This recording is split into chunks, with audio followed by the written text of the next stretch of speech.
Hello students, কী অবস্থা তোমাদের? আশা করি তোমরা সবাই ভালো আছো।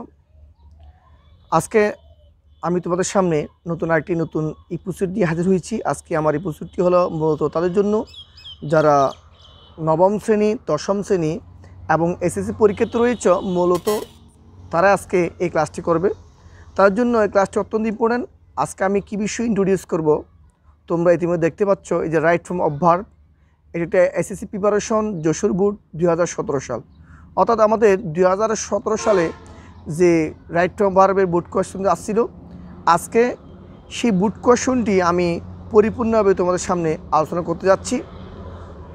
আজকে আমি তোমাদেরকে স্বাগতম জানাচ্ছি। যারা আজকে আমার ক্লাস যুক্ত আছো তাদেরকে আমার YouTube channel expert all grammar স্কুলের পক্ষ থেকে আন্তরিক শুভেচ্ছা জানাচ্ছি। এবং যারা এখনও পর্যন্ত আমার চ্যানেলটি সাবস্ক্রাইব করোনি, তোমরা প্লিজ সাবস্ক্রাইব করে রাখো, যাতে সবার আগে সব নোটিফিকেশন তোমাদের সামনে চলে আসে। তো স্টুডেন্টরা, তোমরা দেখতে পাচ্ছ আমার যে একটা যশোর 2017 সাল আমি এখানে ইন্ট্রোডিউস করতে যাচ্ছি।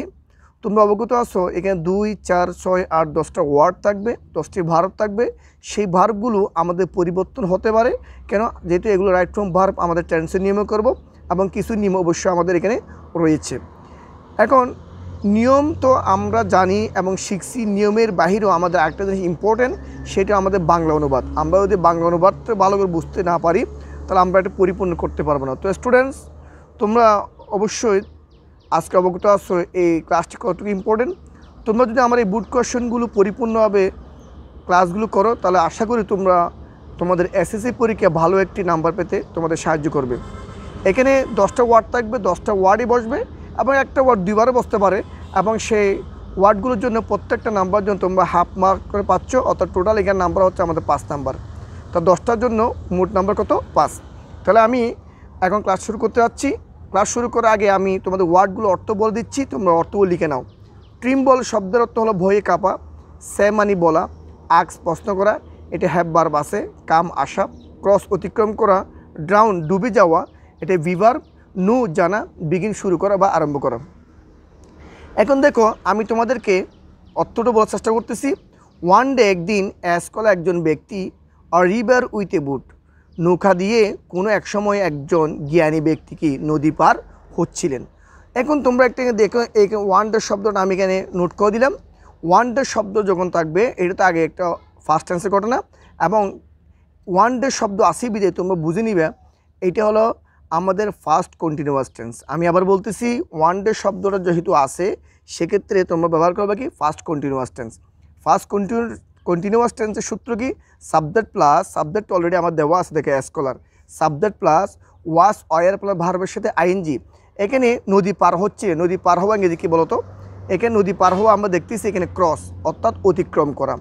এখন আমাদের যখন আমরা অতিক্রম করব, সেক্ষেত্রে আমরা এখানে একটা জিনিস করব কি? এখানে যে ক্রস শব্দটা দেওয়া আছে, ক্রসের পরে কি যুক্ত হবে? যেহেতু ওয়ান ডে দেওয়া আছে, স্কলার সাবজেক্টের পরে আমরা একটি বিভার বসাবো। বিভারটা হবে ওয়াস। কেন? এটা ফার্স্ট টেন্স, সেজন্য ওয়াস ভার্বের সাথে আইন যুক্ত করবো। তাহলে ওয়াস ক্রসিং, আমরা এখানে লিখবো কি? Was crossing, CROSSING, was crossing. তাহলে তোমরা বুঝে গেছো, আমাদের one day scholar was crossing river with a boat, নৌকা দিয়ে কোনো এক সময় জ্ঞানী ব্যক্তি নদী পার হচ্ছিলেন। এটা আশা করি তোমাদের ক্লিয়ার। সাডেনলি, হঠাৎ করে, এক গ্যাসলি উইন্ড, একটি ঝোড়ো বাতাস, টু ব্লু, প্রবাহিত হতে লাগলো, শুরু হতে লাগলো।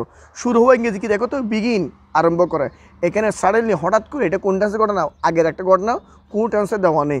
যেগুলো টেন্সে দেওয়া আমরা কি আগের অনুসারে আমরা একটা ফার্স্ট টেন্স করবো। সাডেনলি দেওয়া আছে এখানে, এই শব্দটার জন্য আমরা কি ফার্স্ট টেন্স ব্যবহার করবো।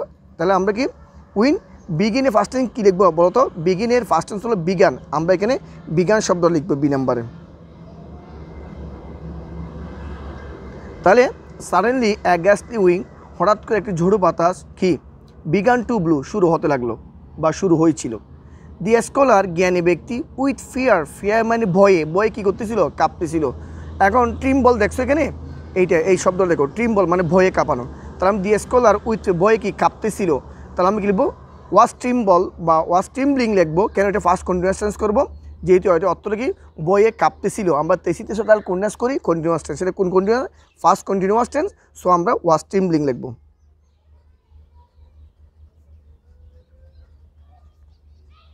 MBLING ওয়াজ ট্রিম্বলিং উইথ ফিয়ার, বইয়ে কাঁপতেছিল।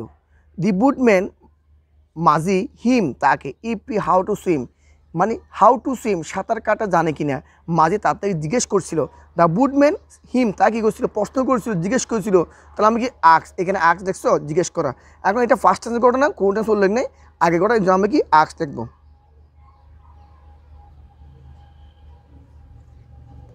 তা দি বুটম্যান আক্সড হিম, মাঝে তাকে জিজ্ঞেস করলো if he how to swim, swim মানে সাঁতার কাটা জানে কিনা। তো জানে গিয়ে দেখি তোমরা কী দেখো, এই নো দেখছো কেন, নো দেওয়া আছে।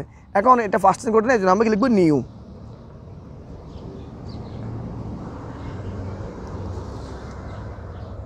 নিউ, তাহলে আমরা কি লিখলাম? নিউটা লিখলাম। কি বলছি আমি এখানে, কি বলছি? The answer from the scholar, এবার কি আমি আবার বলছি, দি স্কলার ওয়াজ ট্রিম্বলিং উইথ ফিয়ার, ভয়ে কাঁপতেছিল। দ্য বুটম্যান মাঝি আস্কড হিম, তাকে জিজ্ঞেস করলো if he knew how to swim, সাঁতার কাটে জানে কিনা, সে কী করলো? জিজ্ঞেস করছিল। দেন তারপর দ্য বুটম্যান, সরি এখানে আছে the answer from the scholar negative, মানে জ্ঞানী ব্যক্তি নেগেটিভ উত্তর দিয়েছিল। এটা পরিপূর্ণ সেন্টেন্স, যেখানে দিয়েছিল ফার্স্ট টাইম বোঝাচ্ছে, এখানে বিভার বসাবো, বিভার ফার্স্ট টাইম গিয়ে একজন ব্যক্তি ওয়াস হবে, এখানে এফ নাম্বার আবার কী হচ্ছে? ওয়াস। তাহলে ওয়াস নেগেটিভ, নেগেটিভ উত্তর দিয়েছিল। দেন তারপর দি বুটম্যান মাঝি ভেরি সুন, খুব শীঘ্রই, ইউ আর গোয়িং টু, মানে আপনি ডুবে যাচ্ছেন, যেটা আপনি সাঁতার কাটতে জানেন না। তার দেন দ্য বুটম্যান, মানে তাকে বললো, বলা গিয়ে কী বলতো? সে, এটা ফার্স্ট টেন্স ঘটনা, এর নামে সেড লিখবো। Then the boatman said team, মাঝি তাকে গেলো বললো ভেরি সুন, খুব শীঘ্রই, you are going to, to যুক্ত ভার্ব দেখছো, এই যে টু, এটা ইনফিনিট টু যুক্ত ভার্ব, বার পরিবর্তন, ডুবে যাচ্ছেন, ডুবে যাওয়া কি ড্রাউন, এই ড্রাউনটা কোনো পরিবর্তন হচ্ছে না, কারণ টু আছে।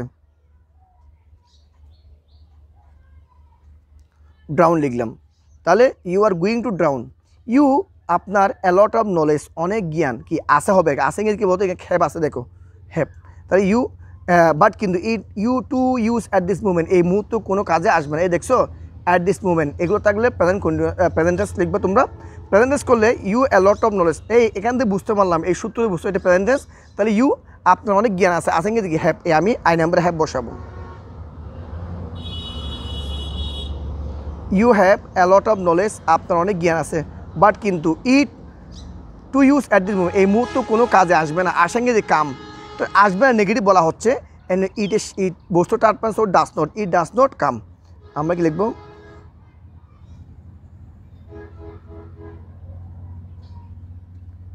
ইট ডাজন্ট, লিখবো আমরা কাম। তাহলে কি বলছি? You have a lot of knowledge, আপনার অনেক জ্ঞান আছে, বাট কিন্তু it does not to use at this moment, এই মুহূর্তে আপনার এই জ্ঞানগুলো কোনো কাজে আসবে না। তো স্টুডেন্টরা, তোমরা আশা করি এই যে যশোর 2017 সালের বুট কোয়েশ্চনটা আমি ইন্ট্রোডিউস করছি, যে রুলগুলো আছে আমি নক করে দিছি, এবং এই রুলগুলোর সাথে আমি তোমাদের বাংলা অনুবাদও বোঝার চেষ্টা করছি। তো স্টুডেন্টরা, আশা করি তোমরা সবাই ভালোভাবে বুঝছো। যদি বা তোমাদের কারো কোনো প্রবলেম হয়, তোমরা আমার কমেন্ট বক্সে গিয়ে লিখতে পারো, ইনশাল্লাহ তোমাদেরকে আমি সেটা সমাধান করার চেষ্টা করব। তো স্টুডেন্টরা, আজকে আর না, আজকে তোমাদের আমি আবারও, তোমরা যারা আজকে আমার ক্লাস যুক্ত ছিলে, আমি তোমাদেরকে আমার এক্সপার্ট অল গ্রামার স্কুলের পক্ষ থেকে আন্তরিক শুভেচ্ছা জানিয়ে আমি আজকের মতো তোমাদের কাছ থেকে বিদায় নিচ্ছি। আল্লাহ হাফেজ।